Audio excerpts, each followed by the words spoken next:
1 தீமோத்தேயுவின் புஸ்தகம் 3:16. அன்றியும்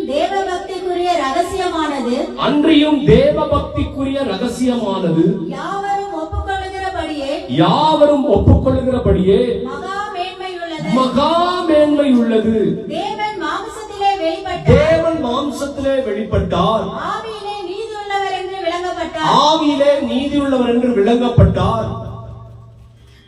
தேவ தூதர்களால் காணப்பட்டார். புறஜாதிகளிடத்தில் பிரசங்கிக்கப்பட்டார். உலகத்திலே விசுவாசிக்கப்பட்டார். மகிமையிலே ஏறெடுத்துக் கொள்ளப்பட்டார். ஆமென். நாம் நம்முடைய 2 கரங்களையும் உயர்த்தி, கர்த்தாவே என் கரங்களை பரிசுத்தப்படுத்தும், இயேசுவே என் கரங்களை பரிசுத்தப்படுத்தும், பரிசுத்த ஆவியானவரே என் கரங்களை பரிசுத்தப்படுத்தும். 2 கரங்களையும் 2 காதுகள் மேல் வைத்து, கர்த்தாவே என் செவிகளை திறந்தருளும், இயேசுவே என் செவிகளை திறந்தருளும், பரிசுத்த ஆவியானவரே உம்முடைய சத்திய வார்த்தைகளை கேட்க என் செவிகளை திறந்தருளும். ஆமென். அல்லேலூயா. இந்த தெசலோனிக்கே சபையில், திருச்சபையில் ஒரு தவறான எண்ணங்கள் இருந்தது. எப்படி என்றால், கவனிங்க, ஆண்டவராகிய இயேசு கிறிஸ்து மரித்து 47 வருடத்திலே, 47 அந்த 50வது அந்த வருடம், வெறும் 50 ஆண்டுகள் தான். அந்த 50 ஆண்டுகளுக்குள்ளாகவே பாத்தீங்கன்னா, ஏற்கனவே கர்த்தருடைய நாள் வந்துவிட்டது என்று ஒரு தவறான எண்ணம் அந்த சபைக்குள்ளே இருந்தது. ஆகவே அவர்கள் தாங்கள் செய்யக்கூடியதான வேலைகளை எல்லாம் நிறுத்திவிட்டார்கள். அவர்கள் மோசமாக துன்புறுத்தப்பட்டார்கள். அவர்களுடைய தவறான எண்ணங்களை தீர்க்கும்படியாக கர்த்தருடைய நாள் வருவதற்கு இன்னும் காலங்கள் இருக்கிறது, தேவனுடைய நாள் வருகிறதற்கு இன்னும் சமயம் இருக்கிறது, ஆண்டவர் திருச்சபையை ஆயத்தப்படுத்த வேண்டும், ஆண்டவர் ஜனங்களை ஆயத்தப்படுத்த வேண்டும் என்கிறதான ஒரு ஆழமான செய்தியை இந்த தெசலோனிக்கேயரின் புத்தகத்திலே மிக தெளிவாக அப்போஸ்தலனாகிய பவுல் வைக்கிறதை நாம் பார்க்கிறோம். இந்த வேத பகுதியிலே தொடர்ந்து நாம் 2 தெசலோனிக்கேயர் 2ஆம் அதிகாரம் 7வது வசனம் 8வது வசனத்தை நாம் வாசிப்போம். அக்கிரமத்தின் ரகசியம் இப்பொழுதே கிரியை செய்கிறது, ஆனாலும் தடை செய்கிறவன் நடுவில் இருந்து நீங்கும் முன்னே அது வெளிப்படாது. நீக்கப்படும் போது அந்த அக்கிரமக்காரன் வெளிப்படுவான். அவனை கர்த்தர் தம்முடைய வாயின் சுவாசத்தினாலே அழித்து தம்முடைய வருகையின் பிரசன்னத்தினாலே நாசம் பண்ணுவார். அப்போஸ்தலனாகிய பவுல் அநேக சபைகளுக்கு நிருபங்கள் வாயிலாக நிறைய செய்திகளை எழுதி இருக்கிறார். அதிலே பார்க்கும் பொழுது கடிந்து கொள்ளுதல் செய்தி இருக்கிறது, பாவத்துக்கு விரோதமான செய்திகள் இருக்கிறது, அக்கிரமக்காரர்கள் இந்த பூமியிலே எப்படி இருக்கிறார்கள், நாம் எப்படி நம்முடைய வாழ்க்கையிலே நாம் நம்மை கட்டமைத்துக் கொள்ள வேண்டும் என்கூடிய பல காரியங்களை குறித்து அப்போஸ்தலனாகிய பவுல் பேசுகிறார். பெண்கள் எப்படி இருக்க வேண்டும், பெண்கள் எப்படி உடை அணிய வேண்டும், பெண்கள் எப்படி சபையிலே இருக்க வேண்டும், ஆண்கள் எப்படி சபையிலே இருக்க வேண்டும், ஆண்களுக்கான ரோல் என்ன, பெண்களுக்கான ரோல் என்ன என்பதையெல்லாம் 1 கொரிந்தியர் புத்தகத்திலே 2 கொரிந்தியர் புத்தகத்திலே அப்போஸ்தலனாகிய பவுல் அழகாக பேசுகிறார். அதே போல வாலிபர்களுக்கான தேவ செய்தி மிக அழகாக கொடுக்கப்பட்டிருக்கிறது. தீமோத்தேயுவிடத்திலே பேசும் பொழுது, தீத்துவின் இடத்திலே பேசும் பொழுது, பிலமோன் இடத்திலே பேசும் பொழுது, வாலிபர்கள் எப்படி தங்களுடைய வாழ்க்கையை காத்துக்கொள்ள வேண்டும், கடைசி நாட்களிலே வாலிபர்கள் எப்படி இச்சைக்கு விழுந்து விடாதபடிக்கு, பாவத்திற்கு விழுந்து விடாதபடிக்கு தங்களை தப்புவித்துக் கொள்ள வேண்டும் என்று சொல்லி மிக அழகாக பல நிருபங்களின் வாயிலாக அப்போஸ்தலனாகிய பவுல் பேசுகிறார். இதுல அநேக நிருபங்கள் பார்த்தால் அப்போஸ்தலனாகிய பவுல் சிறைச்சாலையிலே இருக்கும் பொழுது வெளியே இருக்கக்கூடிய சபைகளுக்காக மிகவும் ஆத்தும பாரத்தோடு எழுதப்பட்டது. ஆகவே நீங்கள் ஏதோ ஒரு சாதாரணமான ஒரு சூழ்நிலையிலே இந்த வேத வார்த்தையை வாசித்து கடந்து போய்விடக் கூடாது. அது எவ்வளவு பாரத்தோடு எழுதப்பட்டது, அது எவ்வளவு ஆத்தும பாரத்தோடு எழுதப்பட்டது. வாலிபனாய் இருக்கக்கூடிய வாலிப மகனே, வாலிபனாய் இருக்கக்கூடிய வாலிப மகளே, நீ எவ்வளவு ஆத்தும பாரத்தோடு நீ செயல்பட வேண்டும், நீ எவ்வளவு ஆத்தும பாரத்தோடு உன் வாழ்க்கையை கட்டமைத்துக் கொள்ள வேண்டும் என்பதை குறித்து இந்த வேதம் மிக தெளிவாக அறிவிக்கிறது. அதுவும் அல்லாமல் கடைசியாக இந்த தெசலோனிக்கேய புத்தகத்திலே பார்க்கும் பொழுது கடைசி நாட்களிலே சம்பவிக்கக்கூடியதான காரியங்களை குறித்து, கடைசி நாட்களிலே வெளிப்படக்கூடியதான சாத்தானின் காரியங்களை குறித்தும் ஆண்டவருடைய வருகையை குறித்தும் மிக அழகாக எழுதப்பட்டிருக்கிறது. அப்படிப்பட்ட எழுதப்பட்ட வார்த்தைகளிலே தான் இந்த 7வது வசனம். அதை நாம் வாசிப்போம். அக்கிரமத்தின் ரகசியம், அக்கிரமத்தின் ரகசியம் இப்பொழுதே கிரியை செய்கிறது. இப்பொழுதே கிரியை செய்கிறது. நல்லா கவனிங்க. அக்கிரமம், அதாவது காலகாலமா அக்கிரமம் இந்த பூமியிலே நடந்து கொண்டுதான் இருக்கிறது. இந்த அக்கிரமத்தின் நிமித்தம் தான் ஆண்டவர் நோவாவின் நாட்களிலே ஜலத்தினால் பூமியை அழித்தார். இந்த அக்கிரமத்தினால் தான் லோத்துவின் நாட்களிலே ஆண்டவர் சோதம் கொமோராவை அழித்தார். இந்த அக்கிரமத்தினாலேதான் பல நேரங்களிலே பலவிதமான சடுதி அழிவுகள் இந்த பூமியிலே சந்தித்துக் கொண்டே இருந்தது. ஆனாலும் இந்த அக்கிரமத்தினுடைய ரகசியம் மறைமுகமாகவே இருந்தது. எல்லாம் மறைமுகமாக இருந்தது. ஆனால் இந்த கடைசி நாட்களிலே அந்த அக்கிரமத்தினுடைய ரகசியம் வெளிப்படுகிறதா இருக்கிறது. குறிப்பாக இந்த 2000 வருடத்திற்கு பிறகு, 2011வது ஆண்டுக்கு பிறகு பார்க்கும் பொழுது உலகத்திலே மிக பயங்கரமான பாவத்தினுடைய கிரியைகள் மிக அதிகமாக கிரியை செய்கிறது, மிக வெளியரங்கமாக கிரியை செய்கிறது. முதலெல்லாம் பார்த்தீங்கன்னா ரகசியமாக இருக்கும், ரகசியமாக இருக்கும். ஓரினை சேர்க்க பாவம் இப்ப என்னமோ புதிதாக தொடங்கின பாவம் கிடையாது. ஓரின சேர்க்கை பாவம் நோவாவின் நாட்களிலே இருந்தது. பெண் கொள்கிறவர்கள், பெண் எடுக்கிறவர்கள், ஆண் புணர்ச்சிக்காரர்கள், பெண் புணர்ச்சிக்காரர்கள், சுய புணர்ச்சிக்காரர்கள், இவர்களுடைய வாழ்க்கை கர்த்தருடைய பார்வைக்கு மிகவும் எரிச்சலை கொடுத்ததினாலேதான் ஆண்டவர் நோவாவின் நாட்களிலே ஜலத்தின் மூலமாக பூமியை அழித்தார். இதே போலத்தான் சோதோம் கொமோரா பட்டணமும் அழிக்கப்பட்டது. மிக பயங்கரமான பாவங்கள், பூமியிலே கட்டுக்கடங்காத பாவங்கள் இந்த பூமியிலே இருந்தபடியினால்தான் ஆண்டவர் அழிவை கொண்டு வந்தார். இன்றைக்கு பார்க்கும் பொழுது, நாம் வாழ்ந்து கொண்டிருக்கக்கூடியதான இன்றைய நாட்களிலே பார்க்கும் பொழுது அதைவிட பல மடங்கு, பல 100 மடங்கு அதிகமாக அதே பாவங்கள் கிரியை செய்கிறது. என்னவென்றால், அன்றைக்கு அங்கீகரிக்கப்படாமல் மறைமுகமாக அந்த பாவங்கள் நடந்து கொண்டிருந்தது. யாருமே ஏத்துக்க மாட்டாங்க, யாருமே அங்கீகரிக்க மாட்டாங்க. ஆனால் இன்றைக்கு பார்ப்பீர்கள் என்று சொன்னால் அங்கீகரிக்கப்பட்டே இந்த பாவங்கள் நடைபெறுகிறது.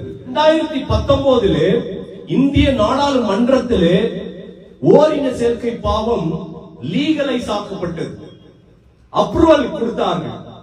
இன்றைக்கு இது எல்லாமே சட்டப்பூர்வமாக அங்கீகரிக்கப்பட்டிருக்கிறது. விபச்சாரங்கள் சட்டப்பூர்வமாக அங்கீகரிக்கப்பட்டிருக்கிறது.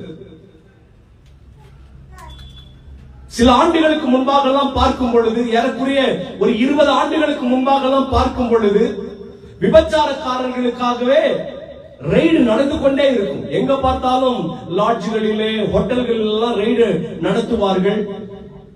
அப்படி சிக்கக்கூடிய நபர்களை எல்லாம் கொண்டு போய் சிறைச்சாலையில் அடைப்பார்கள். ஆனா இப்ப அப்படியெல்லாம் கிடையாது. இன்றைக்கு மாறிவிட்டது. எப்படி மாறிவிட்டது? ஒரு ஆண் ஒரு பெண்ணோடு எங்கு வேண்டுமென்றாலும் விருப்பத்தோடு வாழலாம். லிவிங் டுகெதர் என்று சொல்லக்கூடியதான லிவிங் உறவுகள். அவங்க விருப்பப்பட்டு ஒரு ஆண் ஒரு பெண் கூட தங்கி இருக்கலாம், வாழலாம். அதை யாரும் எதிர்க்க கூடாது. அதை கொண்டு போய் நீங்க கம்ப்ளைண்டா கொடுத்தீங்கனாலும் இன்றைக்கு அதை எடுத்துக்கொள்வதற்கு காவல்துறையும் தயாராக இல்லை. ஏனென்றால் இந்த பாவம் எப்படி என்று சொன்னால் மிக அதிகமாக கட்டுக்கடங்காமல் பெருகிவிட்டபடியினாலே காவல்துறையோ இல்லை அரசாங்கமோ இதிலே கவனம் செலுத்த முடியாது. அந்த அளவிற்கு பாவம் பெருகிவிட்டது. அக்கிரமத்தின் ரகசியம் இப்பொழுதே கிரியை செய்கிறது. நல்லா கவனிங்க. ஒருவேளை அப்போஸ்தலனாகிய பவுல் 2000 வருடத்துக்கு முன்பாக இந்த வேத பகுதியை எழுதி இருக்கலாம். ஆனால் அது நிறைவேறக்கூடிய நாட்கள், அது கிரியை செய்யக்கூடிய நாட்கள் நீங்களும் நானும் வாழ்ந்து கொண்டிருக்கக்கூடிய இந்த நாட்கள் என்பதை நீங்கள் மறந்து விடாதீர்கள். அப்ப எந்த அளவுக்கு நாம் ஆண்டவருக்கு முன்பாக நம்மை பரிசுத்தப்படுத்தி வாழ வேண்டும், எந்த அளவுக்கு வேத வார்த்தையை நாம் நேசிக்க வேண்டும், எந்த அளவுக்கு நாம் வேத வார்த்தைக்கு நம்மை ஒப்புக் கொடுக்க வேண்டும். Thank you Lord. மிகப்பெரிய உத்தரவாதம் உள்ள ஒரு வாழ்க்கையை கர்த்தர் நமக்கு கொடுத்திருக்கிறார். கிறிஸ்தவ ஜீவியம் என்பது மிகப்பெரிய உத்தரவாதம் உள்ள ஒரு ஜீவியம். ஒருவேளை இன்றைக்கு ஆலயத்துக்கு கூட ஒழுங்காக போகாத கிறிஸ்தவர்கள் இருக்கிறார்கள். வேதத்தை கூட திறந்து கூட பார்க்காத கிறிஸ்தவர்கள் இருக்கிறார்கள். ஜெபம் என்று எடுத்துக்கொண்டால் 5 நிமிடம் கூட ஒரு நாளைக்கு ஜெபிக்காத கிறிஸ்தவர்கள் இருக்கிறார்கள். உபவாசம் போடாத கிறிஸ்தவர்கள் இருக்கிறார்கள். வைராக்கியம் பாராட்டாத கிறிஸ்தவர்கள் இருக்கிறார்கள். இப்படிப்பட்டவர்கள் மத்தியிலே இந்த அக்கிரமத்தின் கிரியை, அக்கிரமத்தின் ரகசியம் வெளிப்படும் பொழுது அவர்கள் மிக லகுவாக சாத்தானுடைய வலையிலே விழுந்து போவார்கள். மிக லகுவாக அவர்கள் சாத்தானுடைய வலையிலே வீழ்த்தப்படுவார்கள். ஆகவே தான் வாலிப பிள்ளைகள் எல்லாம் இன்னைக்கு விழுந்து போவதற்கு காரணம் என்ன? அடிப்படையாகவே அவர்கள் வாழ்க்கையில ஜெப வாழ்க்கை இல்லை. அடிப்படையாகவே அவர்கள் வேதம் வாசிக்க வேண்டும் என்கிற எண்ணம் அவர்களுக்கு இல்லை. ஒரு அரை மணி நேரம் ஏசாப்பாவின் இடத்திலே ஜெபிக்கலாம், ஒரு அரை மணி நேரம் முழங்கால் படியிட்டு ஜெபிக்கலாம் என்று சொல்லி ஒரு வாலிபன் நினைப்பான் என்று சொன்னால் நிச்சயமாய் அவனுடைய வாழ்க்கை மிகப்பெரிய ஆசீர்வாதமான ஒரு வாழ்க்கையாக இருக்கும், மிக மகிமையான ஒரு வாழ்க்கையாக இருக்கும். இன்றைக்கு வாலிபர்கள் விழுந்து போவதற்கான ஒரே காரணம் என்னவென்று சொன்னால், எதை செய்ய வேண்டுமோ, எதை கர்த்தர் ஏற்படுத்தினாரோ அதை செய்யாமல் இவர்கள் எல்லாம் உலகத்திலே விழுந்து கிடக்கிறார்கள், சோசியல் மீடியாவிலே விழுந்து கிடக்கிறார்கள். 20 வருடத்துக்கு முன்பாக சோசியல் மீடியாவெல்லாம் கிடையாது. எந்த விதமான செல்போன்ஸ், மொபைல்ஸ் எல்லாம் கிடையாது. எல்லாம் ரொம்ப நல்லா இருந்துச்சு. ஆண்டவரை பார்த்து ஒன்றை கேட்க வேண்டும் என்று சொன்னால் நான் இதைத்தான் கேட்பேன். ஆண்டவரே, இந்த செல்போன் இல்லாதபடி, இந்த சோசியல் மீடியா இல்லாதபடிக்கு ஒரு புதிய ஒரு உலகத்தை நீ கொடும் ஆண்டவரே என்றுதான் நான் கேட்பேன். ஏனென்றால் இன்றைக்கு எவ்வளவு நேரங்கள் வஞ்சிக்கப்படுகிறது, இன்றைக்கு எவ்வளவு காலங்கள் வஞ்சிக்கப்படுகிறது. இன்றைக்கு செல்போனை ஒரு அரை மணி நேரம் விட்டு கூட பிரிந்திருக்காத, ஒரு 5 நிமிடம் கூட விட்டு பிரிந்திருக்காத எத்தனை வாலிபர்கள், எத்தனை வாலிப பிள்ளைகள் இன்றைக்கு சீரழிந்து கொண்டிருக்கிறார்கள். தகப்பன் பேச்சை கேட்காமல், தாய் பேச்சை கேட்காமல் இன்றைக்கு தன்னுடைய சுய இச்சைகளின் வழியிலே, சுய ஓட்டங்களின் வழியிலே எத்தனை பேர் தன்னுடைய வாழ்க்கையை கெடுத்துக் கொண்டிருக்கிறார்கள். வேதம் எச்சரிக்கிறது, நீங்களும் நானும் கடைசி நாட்களிலே அக்கிரமத்தின் ரகசியம் கிரியை செய்யக்கூடிய கடைசி நாட்களிலே நாம் வந்திருக்கிறோம். இந்த நாட்களிலே தான் அந்தி கிறிஸ்து வெளிப்பட போகிறான். இந்த நாட்களிலே தான் கேட்டின் மகனாகிய பாவ மனுஷன் வெளிப்பட போகிறான். அதுக்காகத்தான் இந்த உலகம் எல்லாவற்றுக்கும் தயாராகி கொண்டிருக்கிறது. இந்த உலகத்திலே தேசங்கள் தயாராகி கொண்டிருக்கிறது. தேசத்தில் இருக்கக்கூடிய தலைவர்கள் தயாராகி கொண்டிருக்கிறார்கள். தேசத்தில் இருக்கக்கூடிய பெரிய பெரிய பிசினஸ் மேன்கள் எல்லாம் இதற்காகத்தான் தயாராகி கொண்டிருக்கிறார்கள். அவனுக்காக வேலை செய்வதற்காக, அவனுடைய ராஜ்யத்தை இந்த பூமியிலே நிறுவுவதற்காக, அவனுடைய ராஜ்யத்தை இந்த பூமியிலே கட்டமைப்பதற்காக தான் இந்த உலகமே இப்பொழுது வேலை செய்து கொண்டிருக்கிறது. கேஷ்லெஸ் வேர்ல்ட், பணம் இல்லாத ஒரு உலகம் வரப்போகிறது. டிஜிட்டல் வேர்ல்ட் என்று சொல்லக்கூடியதான டிஜிட்டல் பண பரிவர்த்தனை, நீங்க இப்ப அடிக்கடி நீங்க நியூஸ்ல கேள்வி படக்கூடியதான ஒரு வார்த்தை டிஜிட்டல் பணவர்த்தனை. அப்ப நல்லா கவனிங்க, எல்லாமே மாறப்போகிறது. நம்முடைய கையில எல்லாமே பணம் இல்லாதபடி எல்லாமே நாம் போன் மூலமாகவோ டிஜிட்டல் வழியாகவோ நாம் அவைகள் எல்லாம் வாங்கக்கூடிய அளவிற்கு உலகம் எல்லாம் தயாராகி கொண்டிருக்கிறது. இந்த கடைசி நாட்களுக்கான அடையாளத்தை வேதம் நமக்கு கொடுத்திருக்கிறது. பாருங்கள், கடைசி நாட்களினுடைய அடையாளங்கள் விற்கிறவர்களும் கொள்ளுகிறவர்களும் பெருகி இருப்பார்கள். இன்றைக்கு அந்த நாளிலே தான் நாம் வாழ்ந்து கொண்டிருக்கிறோம். விற்கிறவர்களும் கொள்ளுகிறவர்களும் பெருகி இருக்கிறார்கள். ஒரு பொருளை நீங்க விற்கணும் அப்படின்னு சொன்னாக்கா நீங்க வெளியில போய் 4 பேர்ட்ட இதை காமிச்சு விற்கணும்ன்ற அவசியம் கிடையாது. ஒரு போட்டோ எடுத்து உங்க மொபைல் போன்ல நீங்க ஒரு ஆப்ல போஸ்ட் பண்ணீங்கன்னா போதும், அதை வாங்குவதற்கு ஆட்கள் தயாராக இருக்கிறார்கள். பொருளை விற்பதற்கும் பொருளை கொள்ளுவதற்கும் அநேக வழிகள் இப்பொழுது ஏற்பட்டிருக்கிறது. அப்ப நல்லா கவனிங்க, ஒரு பக்கம் பாத்தீங்கன்னா இது என்னமோ பெரிய நன்மை நடக்கிறது போல இருக்கிறது, எல்லாம் ஈஸியா இருக்கிறது போல இருக்குது. இன்னைக்கு நிறைய பாத்தீங்கன்னா ஃபுட் ஆர்டர் எல்லாம் பண்றாங்க இல்லையா, வீட்டுக்கே சாப்பாடு வந்துருது. மார்னிங் டிஃபன் நீங்க ஆர்டர் பண்ணா வந்துரும், ஆஃப்டர்நூன் லஞ்ச் நீங்க ஆர்டர் பண்ணா வந்துரும், கொஞ்சம் நேரத்தில் அரை மணி நேரத்துக்குள்ளாக உங்க வீட்டுக்கே சாப்பாடு வந்துரும். ஆனால் இதெல்லாம் இந்த மொபைல் போன் வருவதற்கு முன்பாக இதெல்லாம் கிடையாது, இப்படி எல்லாம் கிடையாது. ஹோட்டல்ல தான் போய் சாப்பிடுவோம், ஹோட்டல்ல தான் போய் உட்கார்ந்து அந்த இடத்த தான் ஆர்டர் பண்ணி நம்ம சாப்பிடணும். இன்னைக்கு அப்படி இல்ல, எல்லாமே மாறிவிட்டது. அப்ப இதெல்லாம் நமக்கு என்னமோ வயசான நாட்கள்ல வீடு தேடியே எல்லாம் வந்துருது அப்படின்னு சொல்லி ஒரு நன்மை நடக்கிறது போல நமக்கு தோன்றும். ஆனால் அதன் பின்னணியிலே சாத்தான் மிகப்பெரிய தீமையை வைத்திருக்கிறான், மிகப்பெரிய தீமையை வைத்திருக்கிறான். இன்னைக்கு எது வேண்டும் என்றாலும் வீட்டுக்கே வந்துவிடும். ஃபுட் ஆர்டர் பண்ணா வீட்டுக்கு வந்துடும், மெடிசன் ஆர்டர் பண்ணா வீட்டுக்கு வந்துடும். உங்களுக்கு எந்த பொருள் வேண்டும் என்றாலும் நீங்கள் ஆர்டர் போட்டீர்கள் என்று சொன்னால் அது வீட்டிற்கே வந்துவிடும். ஆனா ரட்சிப்பு மாத்திரம் வராது. ஹல்லேலூயா. தேவனால் கொடுக்கப்பட்ட ரட்சிப்பு மாத்திரம் உங்களுக்கு அப்படி கிடைக்காது. அது தேவனுடைய கரத்திலிருந்து தான் கிடைக்கும். நீங்கள் எதற்காக நீங்கள் தயாராகுகிறீர்கள்? உலகத்தை திருப்திப்படுத்தி உலகத்திற்காக வாழும்படியாக உலகத்திற்காகவே உங்களுடைய வாழ்க்கையை ஒப்பு கொடுத்து நீங்கள் உங்களை தயார்படுத்தி கொண்டிருக்கிறீர்களா, இல்லை ஆண்டவருக்காக உங்களை நீங்கள் தயார்படுத்தி கொண்டிருக்கிறீர்களா? இந்த கடைசி நாட்களிலே நடக்கக்கூடிய இந்த சம்பவங்களை குறித்து வேதம் சொல்லுகிறது. 2 தெசலோனிக்கேயின் புஸ்தகம் 1ஆம் அதிகாரம் 6வது வசனத்தை நாம் வாசிப்போம். தெசலோனிக்கேயர் 1:6. உங்களை உபத்திரவத்தில் இருக்கிறவர்களுக்கு, உங்களை உபத்திரவப்படுத்துகிறவர்களுக்கு, உபத்திரவத்தையும் உபத்திரவப்படுகிற உங்களுக்கு, உபத்திரவப்படுகிற உங்களுக்கு எங்களோடு கூட இளைப்பாறுதலையும் பிரதிபலனாக கொடுப்பது தேவனுக்கு நீதியாய் இருக்கிறது. ஹல்லேலூயா.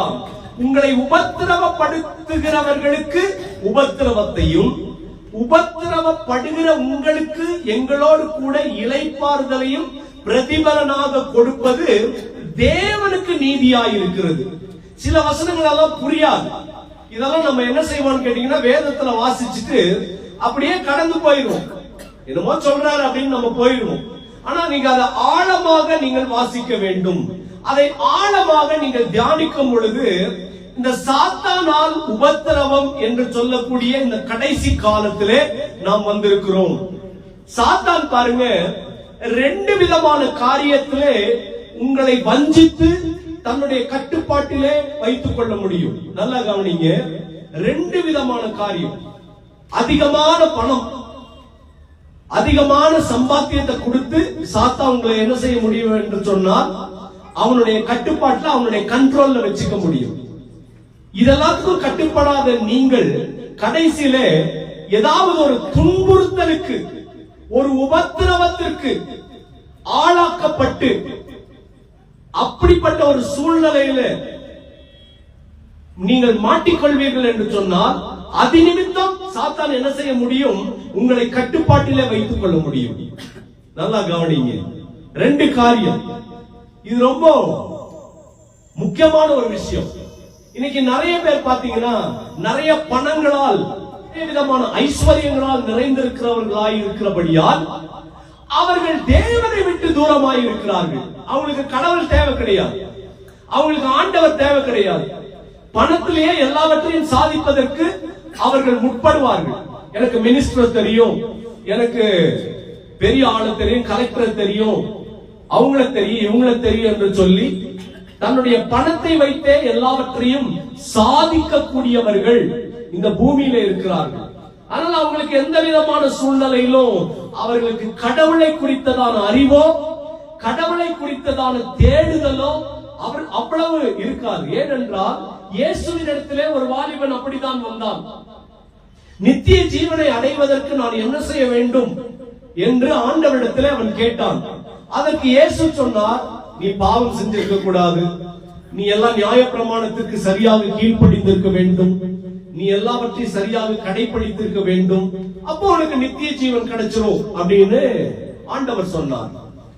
அப்போ அந்த வாலிபன் சொன்னான், ஆண்டவரே நான் சிறுவயது முதற்கொண்டு இதையெல்லாம் நான் கடைபிடிக்கிறேன், நியாயப்பிரமாணத்திற்கு சரியாக கீழ்ப்படுகிறேன், தசம பாகத்தை கொடுத்து விடுகிறேன், காணிக்கையை கொடுத்து விடுகிறேன், ஆலயத்துக்கு கரெக்டா போறேன், எல்லாத்தையும் கரெக்டா செய்யறேன் அப்படின்னு அந்த வாலிபன் சொன்னான். அதுக்கு ஆண்டவர் சொன்னார், இன்னும் உன்னிடத்துல ஒரு குறைவு உண்டு, உன்னுடைய திரளான ஆஸ்தியை விட்டு நீ ஏழைக்கும் எளியோருக்கும் கொடுத்து விடு என்று சொன்னார். உடனே அந்த ஒரு விஷயம் அவனால செய்ய முடியல. அந்த சொத்துங்களெல்லாம் வித்து திரளான ஆஸ்தி, நல்லா கவனிங்க, நிறைய பேருக்கு திரளான ஆஸ்தி இருக்கு. ஒரு சில பணக்காரர்களுக்கெல்லாம் அவங்களுடைய சொத்து எங்க இருக்குதுன்னே தெரியாது. அவங்க எந்த இடத்துல அவங்களுக்கு எந்தெந்த சொத்தெல்லாம் இருக்குன்னே அவங்களுக்கே தெரியாது. கணக்கு அதுக்குன்னு தனியா ப்ராப்பர்ட்டி மேனேஜர் வச்சிருப்பாங்க.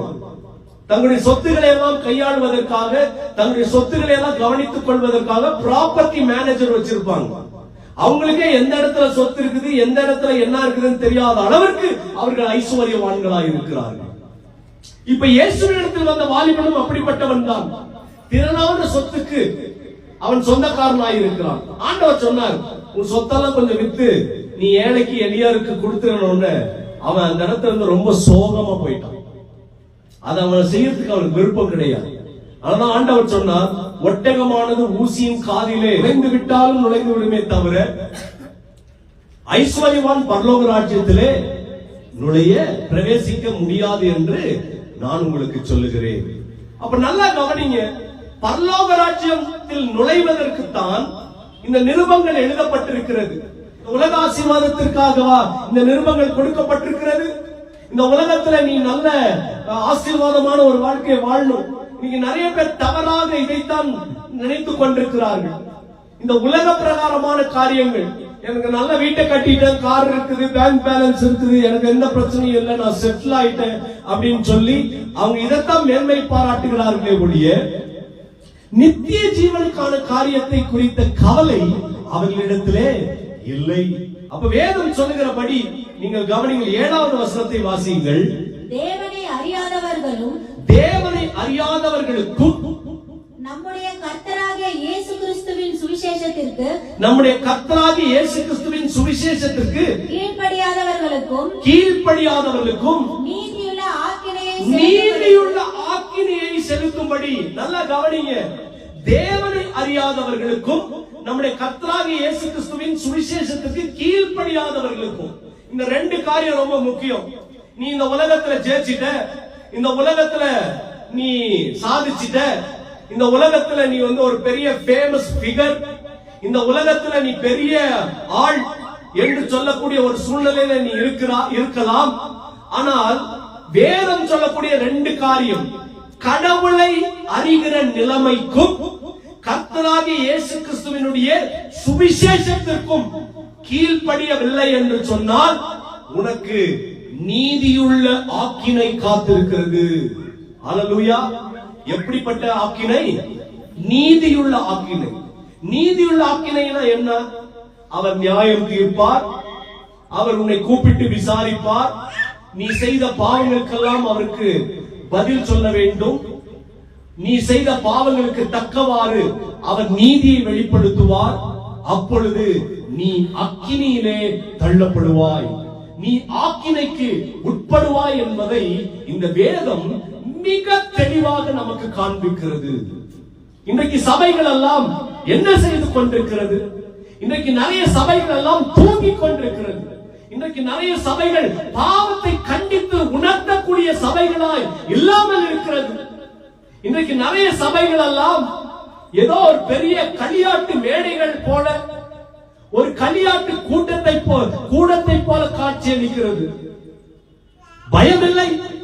கர்த்தருடைய ஆலயத்துக்குள்ளே வந்தவுடனே ஒரு நடுக்கமும் பயமும் இருக்க வேண்டும். கர்த்தருடைய ஆலயத்துக்குள்ளே வந்தவுடனே ஐயோ ஆண்டவர் இந்த இடத்துல இருக்கிறார் என்று சொல்லக்கூடிய அந்த பயம் இருக்க வேண்டும். இன்றைக்கு நிறைய சபைகளிலே அவைகள் எல்லாம் இடிக்கப்பட்டிருக்கிறது. சாத்தான் சபைக்குள்ளே நுழைந்திருக்கிறான். இன்றைக்கு சாத்தான் சபையை விலை பேசி இருக்கிறான். பாரம்பரிய திருச்சபைகள் எல்லாம் இன்றைக்கு சாத்தானால் விலை பேசப்பட்ட சபைகளை போல இன்றைக்கு செயல்பட்டுக் கொண்டிருக்கிறது.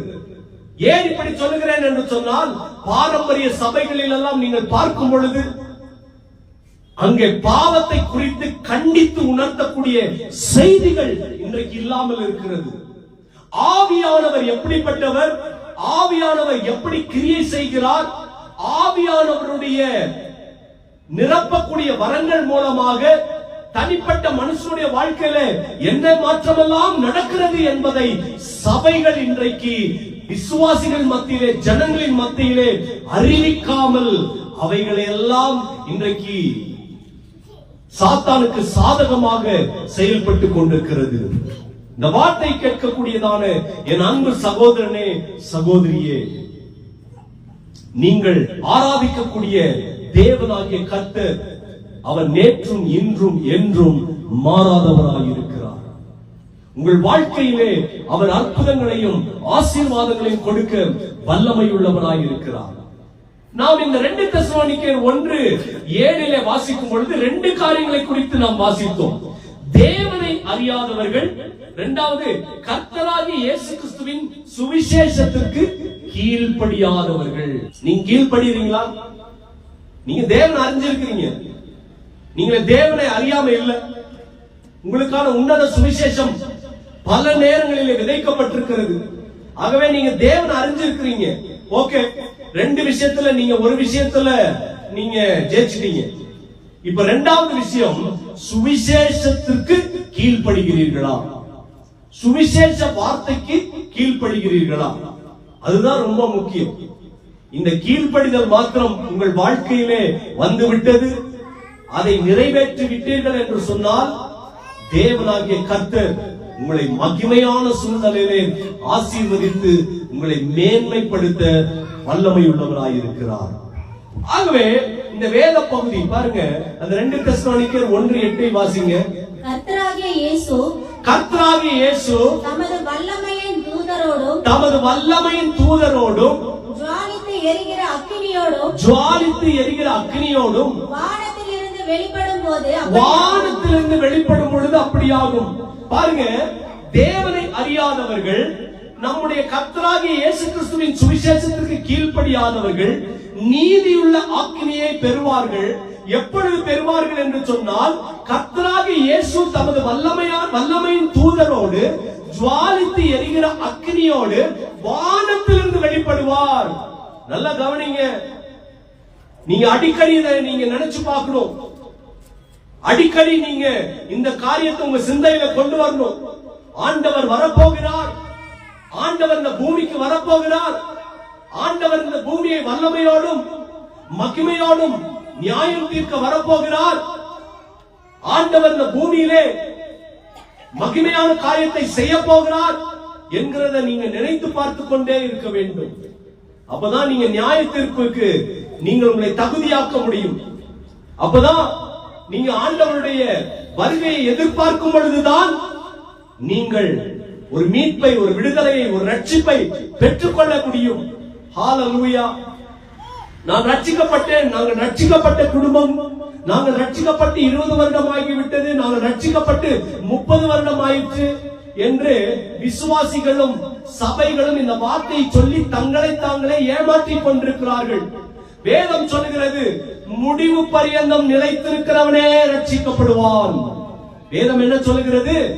முடிவு பரியந்தம் நிலைத்திருக்கிறவனே ரட்சிக்கப்படுவான். இதே அப்போஸ்தலனாகிய பவுல் தான் சொல்லுகிறான், நிற்கிறேன் என்று சொல்லுகிற நீ விழாதிருக்க கடவாய். ஏன்னா அது எப்பேற்பட்ட பரிசுத்தமானா இருக்கட்டும், அது எப்பேற்பட்ட தேவனுடைய மனுஷனாக இருக்கட்டும், ஊழியக்காரனாக இருக்கட்டும், இன்றைக்கு நிறைய பேர் விழுந்து போயிருக்கிறார்கள். இன்னைக்கு நிறைய பேர் பாவங்களுக்கு அடிமைகளாய் இருக்கிறார்கள். இன்னைக்கு நிறைய பேர் பாவம் செய்கிறவர்களாய் இருக்கிறார்கள். தேவனை விட்டு விலகி இருக்கிறவர்களாய் இருக்கிறார்கள். மறைமுகமான பாவங்கள் அவங்களுக்குள்ளே ஓடிக்கொண்டிருக்கிறது.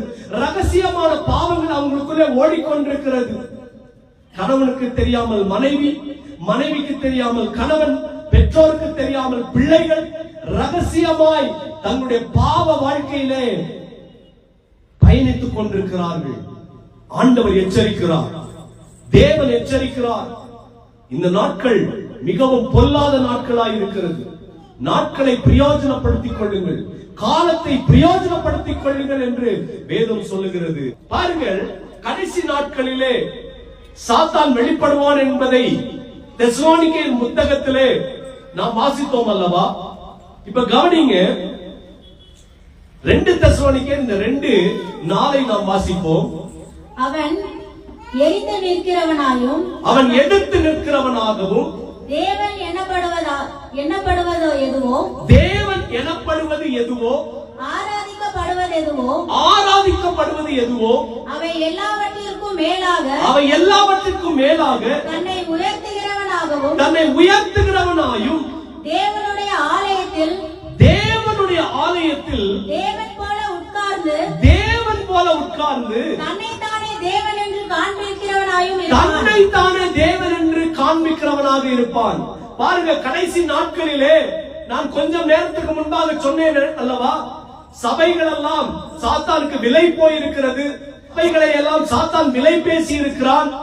ஆகவே நிறைய சபைகளிலே தேவனுடைய சித்தம் நிறைவேறாமல் சாத்தானுடைய காரியம் நிறைவேறிக் கொண்டிருக்கிறது. சாத்தானுடைய திட்டங்கள் தான் நிறைவேறிக் கொண்டிருக்கிறது. பாவ மன்னிப்புக்கு அங்கு இடமில்லை. பாவத்திலிருந்து உணர்ந்து அந்த பாவத்துக்கு மன்னிப்பு பெற்றுக் கொள்வதற்கு இன்றைக்கு சபைகள் நேரத்தை ஒதுக்குகிறது இல்லை. இல்லையா? இல்லையா? இன்றைக்கு நிறைய சபைகள்ல நீங்க போய் பாருங்கள், பாரம்பரிய திருச்சபைகள் எல்லாம் போய் பாருங்கள்.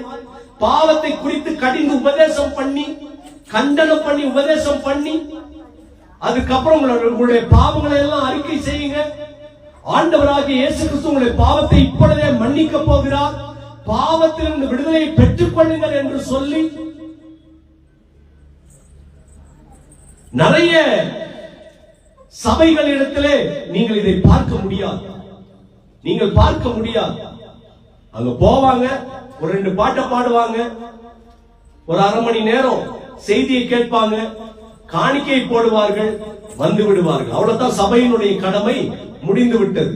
அதுக்கப்புறம் பாத்தீங்கன்னா அந்த சபை போதகர் வீட்டுல ஏதாவது விசேஷமா வருவார், கல்யாணத்தை பண்ணி வைப்பார், ஏதோ பிறப்பு மரணம் இதுல வந்து அவர் பங்கெடுப்பார். மற்றபடி அவர் எந்த விதமான ஆத்தும பாரத்தோடோ வியாதியஸ்தர்களை பார்த்து சுக ஆராதனை நடத்துவதோ அல்லது பாவம் செய்கிறவர்களுக்காக விசேஷித்த விடுதலை கூட்டத்தை நடத்தி அவர்களை பரிசுத்தமாக்குகிறதோ எல்லாம் இன்றைக்கு சபையை விட்டு எடுபட்டு போய்விட்டது. நான் கூறின அனைத்தும், நான் பிரசங்கித்த அனைத்தும் இந்த சபையில இருக்கிறதை நினைத்து நான் சந்தோஷப்படுகிறேன். ஹல்லேலூயா. விசேஷமாக விடுதலை கூட்டத்தை நடத்துகிறோம். கட்டிகளில் இருந்து விடுதலை பெற்றுக் கொள்வதற்கு, பாவத்திலிருந்து மன்னிப்பை பெற்றுக் கொள்வதற்கு விசேஷித்த கூட்டங்களை நாம் நடத்துகிறோம். விசேஷமான செய்திகளை நாம் கேட்டுக்கொண்டேதான் வருகிறோம். இந்த இடத்திலே தேவனாகிய கர்த்தர் வெளிப்படுகிறார். இப்ப நல்லா கவனிங்க, அவன் எதிர்த்து நிற்கிறவனாகவும், தேவன் எனப்படுவது எதுவோ, ஆராதிக்கப்படுகிறது எதுவோ, அவைகள் எல்லாவற்றிற்கும் மேலாக தன்னை உயர்த்துகிறவனாயும், தேவனுடைய ஆலயத்தில் தேவனை போல் உட்கார்ந்து தன்னைத்தான் தேவனாக காண்பிக்கிறவனாகவும் இருப்பான். Thank you Lord. இதுதான் பெரிய ஆபத்து.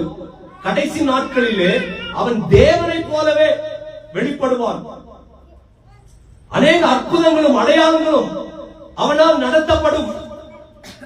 நிறைய பேர் கடைசி நாட்களிலே அற்புதத்தையும் அடையாளத்தையும் கண்டு ஓடுவார்கள், வஞ்சிக்கப்படுவார்கள். ஆகவே தான் வேதம் சொல்லுகிறது, நீங்கள் ஒருவனாலும் வஞ்சிக்கப்படாதபடிக்கு எச்சரிக்கையாயிருங்கள்.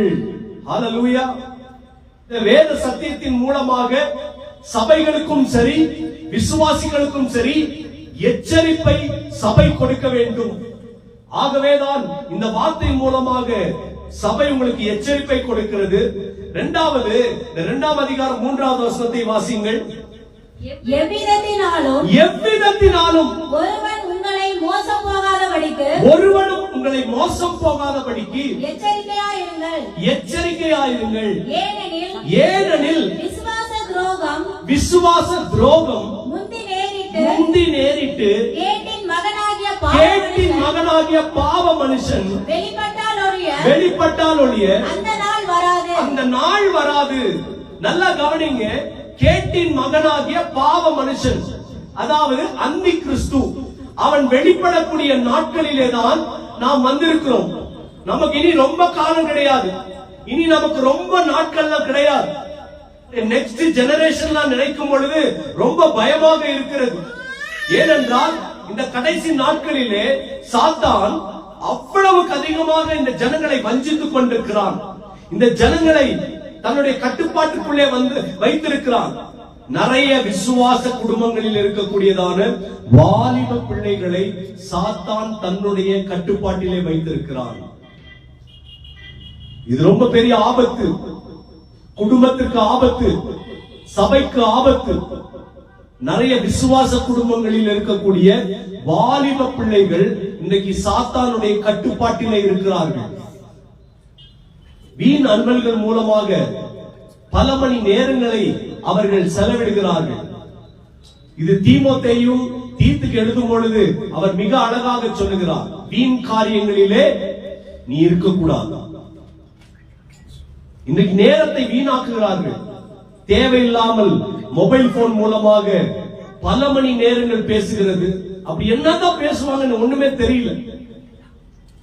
ஜாஸ்தி ஒரு 5 நிமிஷம் பேசலாம். இல்ல ஏதாவது ஒரு முக்கியமான காரியம், முக்கியமான ஒரு சம்பவம் அப்படின்னு சொன்னாக்கா ஒரு 10 நிமிஷம் பேசலாம். அந்த 10 நிமிஷத்துக்கு மேல மணிக்கணக்கா பேசுறாங்க அப்படின்னு சொன்னாக்கா எந்த அளவிற்கு அவர்கள் அதிலே விழுந்து கிடக்கிறார்கள். எப்ப பார்த்தாலும் போன் பிஸியாவே இருக்கு. ஆனா ஆண்டவருடைய சமூகத்தில் ஜெபிப்பதற்கு கொஞ்ச நேரம் கூட யோசிப்பாங்க. எச்சரிக்கை கொடுக்கிறார் கர்த்தர். எச்சரிக்கை கொடுக்கிறார் கர்த்தர். வாலிப பிள்ளையே, உனக்கு எச்சரிக்கை கொடுக்கிறார். நீ ஆண்டவரை நேசி. அதாவது இந்த வேத பகுதியிலே சொல்லி இருக்கிறது, ஏனெனில் விசுவாச துரோகம் முந்தி நேரிட்டு. விசுவாச துரோகம் முந்தி நேரிட்டு. இப்ப நல்லா கவனிங்க. பரலோக ராஜ்யத்துல தான் அந்த விசுவாச துரோகம் நடந்தது.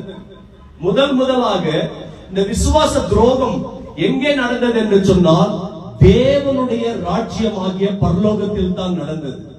எப்படி நடந்தது? இன்றைக்கு சாத்தான் என்று சொல்லப்படுகிற பழைய பாம்பாகிய சாத்தான் அன்றைக்கு தேவதூதனாக பரலோகத்தில் இருந்தான். தேவனை ஆராதிக்கிறவனாக இருந்தான். தேவனை புகழ் பாடுகிறவனாக இருந்தான். அவனும் அவனோடு கூட இருந்த தூதர்களும் கர்த்தரை ஆராதித்துக் கொண்டிருந்தார்கள். இப்ப நல்லா கவனிங்க. அவனுக்குள்ளே விசுவாச துரோகம் வந்தது. என்ன துரோகம்னா, இந்த கடவுளை போய் என்னத்தை நம்ம துதிக்கிறது? இந்த கடவுளை நம்ம எவ்வளவு நாள் இப்படியே துதிச்சிட்டு இருக்கிறது? எப்படி இவருக்கு கீழேயே இருக்கிறது? ஏசாயா 14ஆம் அதிகாரத்தில் எழுதப்பட்ட வேத வார்த்தையின்படி அவன் என்ன சொன்னான்? அவனுக்குள்ளே பெருமை வந்தது.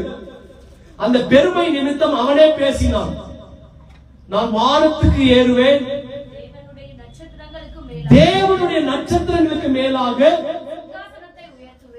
என் சிங்காசனத்தை உயர்த்துவேன், வடபுறங்களில் உள்ள ஆராதனை கூட்டத்தில் பர்வதத்திலே வீட்டிருப்பேன் என்றும் நான் மேகங்களுக்கு மேலாக நாம் மேகங்களுக்கு மேலாக உன்னதங்களில் ஏறுவேன், உன்னதங்களுக்கு ஏறுவேன், உன்னதமானவருக்கு ஒப்பாவேன் உன்னதமானவருக்கு ஒப்பாவேன் என்றும் நீ உன் இருதயத்தில் சொன்னாய். என்று உன் இருதயத்தில் சொன்னாய். அல்லேலூயா. சாத்தான் பாருங்க இருதயத்துல தான் சொன்னான். என்ன சொன்னான்? நான் வடப்புறங்களில் உள்ள ஆராதனை ஸ்தலங்களில் ஏறுவேன், தேவனுடைய நட்சத்திரங்களுக்கு மேலாக தேவனுடைய நட்சத்திரங்களுக்கு மேலாக என் சிங்காசனத்தை என் சிங்காசனத்தை உயர்த்துவேன். உயர்த்துவேன், வடப்புறங்களில் உள்ள ஆராதனை கூட்டத்தில் பர்வதத்தில் வீற்றிருப்பேன் என்று நான் மேகங்களுக்கு மேலாக உன்னதங்களில் ஏறுவேன், உன்னதமானவருக்கு ஒப்பாவேன். என்ன சொன்னா? அந்த கடைசியா சொன்ன வார்த்தை தான் துரோகத்தின் உச்சம். துரோகத்தின் உச்சம். நான் உன்னதமானவருக்கே சமமாவேன், ஒப்பாவேன் என்று சொன்னான். அதனாலதான் ஆண்டவர் என்ன செய்தார்? அந்த துரோகத்திற்கு உடனடியாக ஒரு நீதியை விளங்க பண்ணினார். அவனை பரலோக ராஜ்யத்திலிருந்து அவனை கீழே தள்ளினார். பரலோக ராஜ்யத்திலிருந்து கீழே தள்ளினார். எவ்வளவு மேன்மை, எவ்வளவு மேன்மை! உன்னதமான கடவுளை துதிப்பது எவ்வளவு மேன்மை!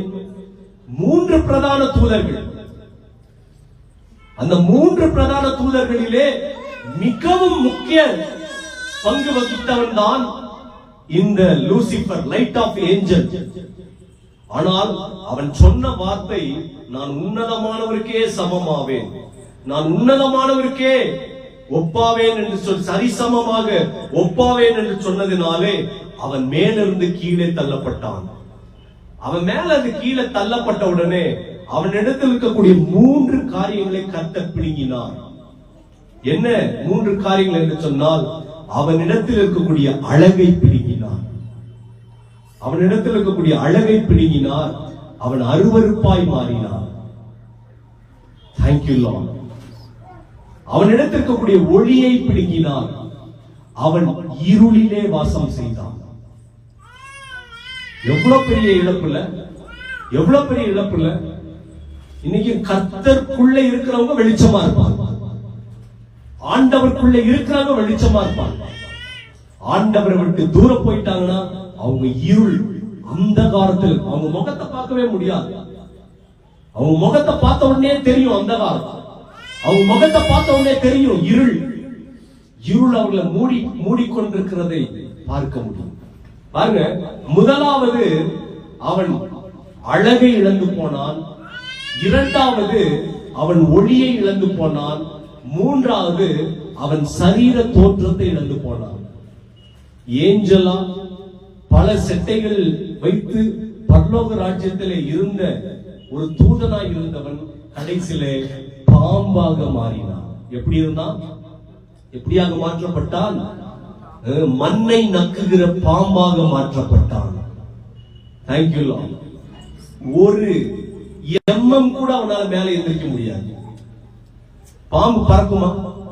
எப்பவுமே பறக்காது. பாம்பு மண்ணுல ஊர்ந்து தான் போகும், தரையோட தரையா ஒட்டி போகும். நம்ம கூட நினைச்சா குதிக்கலாம், கொஞ்ச நேரம் என்ன செய்யலாம், குதிக்கலாம்.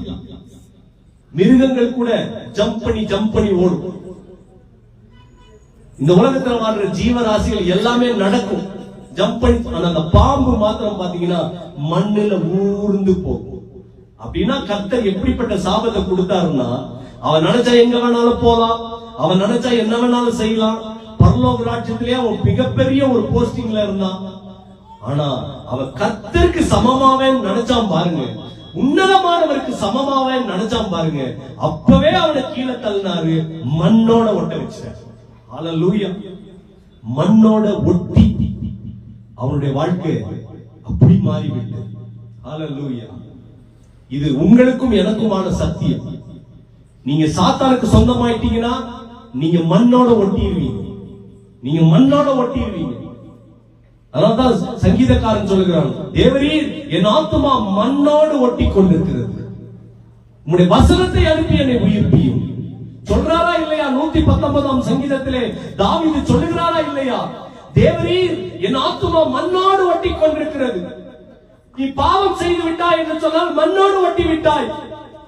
நீ கர்த்தரை விட்டு தூர போய் விட்டாய் என்றால் நீ மண்ணோடு ஒட்டி விட்டாய். நீ கர்த்தரை துக்கப்படுத்துகிறாய் என்று சொன்னால் நீ மண்ணோடு ஒட்டி விட்டாய்.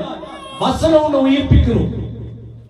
ஏன்னா இந்த மண்ணோடு நம்ம இருக்கிறது கர்த்தருடைய சித்தம் கிடையாது. அதனால கடந்த வாரம் நாம் தியானித்தோம், கிறிஸ்துவுக்குள் மரித்த அத்தனை பேரும், அடக்கம் பண்ணப்பட்ட அத்தனை பேரும் ஆண்டவர் வரும் பொழுது அந்த இடத்திலிருந்து உயிர்ப்பிக்கப்பட்டு எழுப்பப்படுவார்கள். கரங்களை தட்டி நாம் ஆண்டவரை மகிமைப்படுவோம். உயிர்ப்பிக்கப்பட்டு அவர்கள் எழுப்பப்படுவார்கள். எவ்விதத்தினாலும் ஒருவனும் உங்களை மோசம் போகாதபடிக்கு எச்சரிக்கையா இருங்கள். எச்சரிக்கையா இருங்க பிரதர், வாலிப சகோதரனே, எச்சரிக்கையா இரு. எதில நீங்க வஞ்சிக்கப்படாதீர்கள். இன்றைக்கு பல விதத்திலே வஞ்சிக்கப்படுகிறார்கள். ஆன்லைன் மோசடிகள் இன்றைக்கு நிறைய நடந்து கொண்டிருக்கிறது. உங்க பேங்க் அக்கவுண்ட சேஃபா வைக்க முடியல, உங்களுடைய ஏடிஎம் கார்டை நீங்க பத்திரமா வைக்க முடியல. எந்த நேரமும் பார்த்தா பயப்பட வேண்டியதா இருக்குது. இன்றைக்கு எப்படி எல்லாம் பணத்தை கொள்ளையடிக்கிறார்கள். இன்றைக்கு எப்படி எல்லாம் நில மோசடிகள் நடக்கிறது, பண மோசடிகள் நடக்கிறது, வர்த்தக மோசடிகள் நடக்கிறது. ரொம்ப வித்தியாசமா யோசிச்சு இன்னைக்கு மோசடிகளை நிறைவேற்றி கொண்டிருக்கிறார்கள். அதான் இந்த ஏடிஎம்ல இந்த சீக்ரெட் பின்னை தெரிஞ்சு கொள்ளையடிக்கக்கூடிய கும்பலை கடைசி கடந்த வாரத்திலே பிடித்தார்கள். அது பார்த்தாக்க அதோட ஹெட் ஆபீஸ் எங்க இருக்குதுன்னு கேட்டீங்கன்னா சவுத் ஆப்பிரிக்கால ஏதோ ஒரு சின்ன ஒரு ஊர்ல இருக்குதாம். எல்லாம் நம்ம தமிழ் பேசுறவங்க அங்க போய் அங்க வச்சு என்ன பண்றாங்கன்னு கேட்டீங்கன்னா எல்லா அக்கௌண்ட்டையும் ஹேக் பண்ணி நிறைய பணங்களை, லட்சக்கணக்கான பணங்களை திருடுகிறார்கள். மோசடி பேர் வழிகள். ஜாக்கிரதை, ஜாக்கிரதை. உங்களுடைய ஐஸ்வர்யத்தை கர்த்தர் உங்களுக்கு கொடுக்கக்கூடிய ஐஸ்வர்யத்தை கர்த்தர் பாதுகாக்க வேண்டும் என்று சொன்னால், கர்த்தரே உங்களுக்கு பாதுகாக்க வேண்டும் என்று சொன்னால், அவரை விட ஒரு பெரிய சேஃப்டி லாக்கர் எதுவுமே கிடையாது. கர்த்தரை தாண்டிதான் உங்கள்ட்ட வரணும். ஆண்டவரை தாண்டிதான் உங்களை வந்து கைய வைக்க முடியும். அப்படிப்பட்ட ஒரு பாதுகாப்பு உங்களுக்கு இருக்க வேண்டும் என்றால் சகோதரனே, நீங்கள் தேவனை பிடித்துக் கொள்ள வேண்டியது அவசியமா இருக்கிறது. வஞ்சிக்கப்படக்கூடாது. எந்த ஆசை வார்த்தைகளை கேட்டும் நீங்கள் என்ன செய்து விடக்கூடாது, ஏமாந்து போய் விடக்கூடாது, வஞ்சிக்கப்பட்டு விடக்கூடாது. நீங்கள் எப்பொழுதும் நீங்கள் ஜாக்கிரதை உள்ளவர்களாகவே இருக்க வேண்டும். நீங்க ஜாக்கிரதை உள்ளவர்களாகவே இருக்க வேண்டும். ஹalleluya, ஹalleluya. என்னுடைய ஊழியத்தின் நாட்களிலே நான் பல இடங்களிலே இதை நான் பார்த்திருக்கிறேன். நிறைய பேர் வஞ்சிக்கப்படுகிறார்கள், நிறைய பேர் வஞ்சிக்கப்படுகிறார்கள். ஹalleluya. எச்சரிக்கையாயிருங்கள். இந்த வேத பகுதி நமக்கு எதை காண்பிக்கிறது பாருங்க. உங்களை மோசம் போக்காதபடிக்கு எச்சரிக்கையாயிருங்கள், ஏனெனில் விசுவாச துரோகம் முந்தி நேரிட்டு. இவன் போற விதத்துல எல்லாம் இவன் இந்த துரோகத்தை பண்றதுதான் விசுவாச துரோகம். அப்ப நமக்குன்னு ஒரு விசுவாசம் இருக்கு இல்லையா? அந்த விசுவாசத்தை நம்ம மறுதலிக்க கூடாது. ஞானஸ்தானம் எடுத்தவங்க உங்க விசுவாசத்தை மறுதலிக்க கூடாது. தேவ சமூகத்தில் உங்களை ஒப்பு கொடுத்தவங்க உங்க விசுவாசத்தை மறுதலிக்க கூடாது. சீக்கிரம் நீங்க ஆத்ம ஆதாயத்தை பண்ணணும். உங்க சொந்த குடும்பம் ரட்சிக்கப்படாம இருக்குது. உங்க சொந்த குடும்பம் வேத வசனத்தை கேட்காம இருக்குது. உங்க சொந்த குடும்பம் நல்ல ஆவிக்குரிய வழியில போகாம இருக்குது. உங்களால எப்படி நிம்மதியா உட்கார முடியுது? உங்களால எப்படி நிம்மதியா இந்த நேரத்தில் இருக்க முடியுது? ஐயோ என் ஜனம், ஐயோ என் ஜனம் அழிகிறார்களே, ஐயோ என் கூட்டம் அழிகிறார்களே, ஐயோ. இந்த ஐயோ என்கிற வார்த்தை பல இடங்களிலே பழைய உடன்படிக்கை காலத்தில் பயன்படுத்திருக்கக்கூடிய இடங்கள் எல்லாம் பார்த்தீர்கள் என்று சொன்னால், ஆண்டவர் ஒரு மிகப்பெரிய ஒரு ஆத்ம பாரத்தோடு இந்த வார்த்தையை வைத்து பேசுகிறார். ஹalleluya. அப்ப கவனியுங்கள், தேவன் உங்களுக்கான ஒரு நல்ல மகிமையான இடத்தை காண்பித்திருக்கிறார். சத்தியம் இருக்கக்கூடிய இடத்தை கர்த்தர் உங்களுக்கு காண்பித்திருக்கிறார். நான் இங்க உங்களுக்கு உறுதிப்படுத்தி கொடுப்பது ஒன்னே ஒண்ணுதான். உங்களை கண்டிப்பா என்னால பரலோக ராஜ்யம் கொண்டு போய் சேர்க்க முடியும். ஹல்லேலூயா. அந்த உறுதியை தெளிவா என்னால கொடுக்க முடியும். நீங்கள் நித்திய ஜீவனை பெற்றுக் கொள்வீர்கள். அந்த வாக்குத்தத்தம் இந்த சபையிலே நிச்சயம் நிறைவேறும். ஹல்லேலூயா. உலக பிரகாரமான காரியத்துக்கெல்லாம் நான் எந்த விதமான இது கொடுக்க மாட்டேன். நீங்க வீட்டை இடிச்சு கட்டிடுவீங்க, நீங்க பெரிய பென்ஸ் கார் வாங்கிடுவீங்க, BMW வாங்கிடுவீங்க, நீங்க ஜெட் வாங்கிடுவீங்க, கப்பல் வாங்கிடுவீங்க, நீங்க அதை வாங்கிடுவீங்க, இதை வாங்கிடுவீங்க. வாழ்க்கையில அப் அண்ட் டவுன்ஸ் கண்டிப்பாக இருக்கும். சில நேரங்களிலே கர்த்தர் உயர்வை கொடுப்பார், சில நேரங்களிலே ஒரு தாழ்வு கூட நமக்கு வரும். சில நேரங்களிலே நமக்கான அதிகமான ஒரு பணம் இருக்கும், சில நேரங்களிலே ஒன்றுமே இல்லாமல் இருக்கும். இந்த சூழ்நிலையிலும் நான் பாருங்க, ஒரு காலகட்டத்துல நல்லா 10 லட்சம் ரூபாய் காரெல்லாம் ஓட்டிட்டு இருக்கு. ஆனா நேத்து இந்த பொருளை எடுத்துட்டு வரதுக்கு ஆட்டாக்கு கூட காசு இல்லாம சூழ்நிலை. கர்த்தர் நினைச்சு உயர்த்துவார். கர்த்தர் நினைச்சா இதுக்கு அப்புறம் அவர் எப்படி நடத்த போகிறார், எப்படி மேன்மைப்படுத்துவார் தெரியாது. ஹல்லேலூயா. சரி, நம்ம சர்ச்சில் யாராவது வண்டி வச்சிருக்கிறாங்களே, அவங்கள்ட்ட போன் பண்ணி கூப்பிடலாமா கேட்கலாமா அப்படின்னு பொழுது, சரி அவங்க ஏதாவது ஒரு பிஸியா இருப்பாங்க. சரி, நான் கூப்பிட்டு அவங்க திடீர்னு ஏதாவது ஒரு காரணம் சொல்லிட்டாங்கன்னா, ஏதாவது என்னால வர முடியல, ஐயோ அப்படிங்களா பிரதர் பாஸ்டர் என்னால வர முடியாதுன்னு சொல்லிட்டாங்களா, என்ன பண்றது? சரி பரவாயில்ல, எப்படியாவது கர்த்தர் நடத்துவார் அப்படின்னு சொல்லி ஹல்லேலூயா எல்லாம் கொண்டு வந்தோம். இன்னைக்கு பாருங்க, கொண்டு வந்து எல்லாம் பிக்ஸ் பண்ணும் பொழுது நம்முடைய பெரிய டிவி அப்படியே கீழே விழுந்து உடைந்து விட்டது. பாருங்க, வெளியில இப்ப கிடக்குது. சோர்வான சூழ்நிலைகள் வருகிறது. ரொம்ப கஷ்டப்பட்டு அதை நான் வாங்கினேன். ஊழியத்திற்காக, கர்த்தருடைய ஊழியத்திற்காக, நிறைவேற்றுவதற்காக அது ரொம்ப கடினத்தோடு அந்த ஸ்கிரீன் வாங்கப்பட்டது. நம்ம எப்பொழுது நம்முடைய ஆலயத்தை விட்டு நாம் வெளியே வந்தோமோ, இந்த பொருட்கள் எல்லாம் தூக்கி அலைந்து கொண்டிருக்கிறோம். ஒவ்வொரு வாரமும் இந்த பொருட்களை இப்பொழுது கொண்டு வந்து வைத்து திரும்பவும் அது கொண்டு போக வேண்டிய ஒரு சூழ்நிலையில் இருக்கிறோம். அலைந்து கொண்டிருக்கிறோம். சீக்கிரம் நாம் ஒரு நல்ல நிரந்தரமான ஒரு இடத்திற்கு நாம் போக வேண்டும். ஒரு நிரந்தரமான ஒரு ஆலயத்திற்கு நாம் போக வேண்டும். அதற்கான காரியத்தை கர்த்தர் சீக்கிரம் செய்ய வேண்டும்.